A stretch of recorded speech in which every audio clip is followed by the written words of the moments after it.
Today's topic is to check for an ASCII string over here, and there are two methods to solve such kind of a problem. Method one, that is by using an lambda and an encode method, and the method two by using an odd method and an all.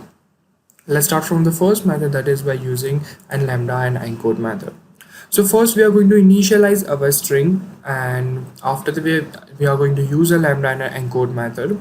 We have created a function over here using a lambda, that is the length of the x should be equal to the length of x of an encode. If they both are same, then it's going to give us a boolean, that is it's going to say a true or to the false, and we are printing it out.